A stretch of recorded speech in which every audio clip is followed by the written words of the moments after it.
Bienvenue dans cette quatrième vidéo sur peuplement et migration des Européens. Abordons donc la seconde partie. Au XIXe siècle, les Européens émigrent en masse sur toute la planète et grand A, les flux migratoires européens au XIXe siècle. De 1815 à 1913, 60 millions de personnes émigrent d'Europe vers les Amériques, l'Océanie, l'Est et le Sud de l'Afrique.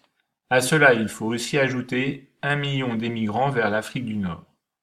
Aux alentours de 1850, le nombre d'émigrants quittant l'Europe était de 300 000 par an. 50 ans plus tard, en 1900, il dépasse le million de départs par an.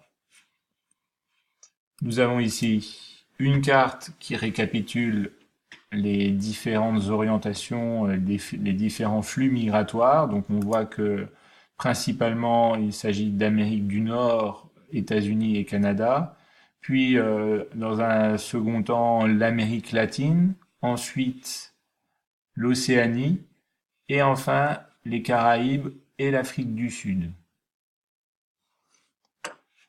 Alors, la principale explication, on la voit dans le grand B, c'est qu'à partir du XVIIIe siècle, l'Europe connaît une véritable révolution démographique. Et là, nous allons faire court, nous l'avons vu en groupe lors des modules, et nous avons traité la question de la transition démographique, donc je vous renvoie à la fin du cours. On peut récapituler les principaux facteurs de cette forte émigration européenne. Il y a donc la transition démographique qui explique une forte croissance de la population et donc une partie de celle-ci va quitter l'Europe.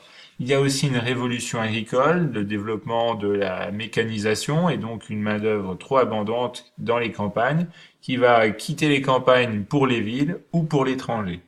Enfin, il y a une révolution industrielle qui implique une révolution des transports. On passe du bateau à voile au bateau à vapeur et donc on transporte plus de personnes plus vite et donc le coût du transport se réduit, ce qui explique que le flux de migrants devient plus important.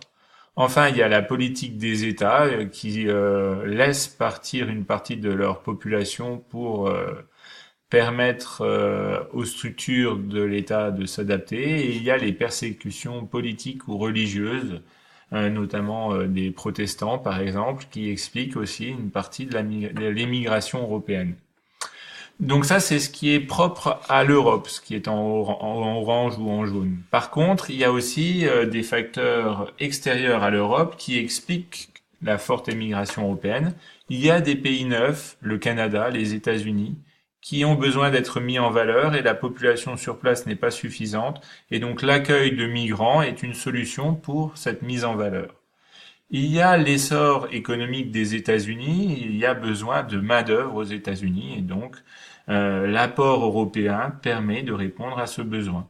Et enfin, il y a aussi la colonisation de l'Afrique et de l'Asie. Les politiques des États sont des politiques impérialistes de développement de colonies et de l'installation d'Européens dans ces colonies africaines et asiatiques.